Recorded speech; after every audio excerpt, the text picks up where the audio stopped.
You know, we speak a lot at Citizen University about civic spirit, but we also talk about civic love. And civic love is not a naive, you know, hey, you know, you're great, you're awesome, no matter how much you're trying to screw me over, like I love you.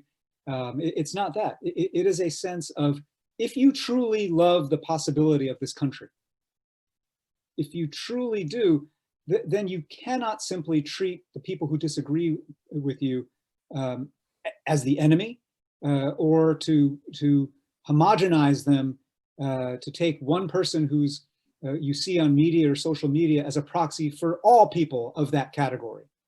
People of the other party, people of the other race, people of the other region, people of the other lifestyle, people of the other gender, whatever it might be. We have to rehumanize and actually rekindle a capacity to build bonds of trust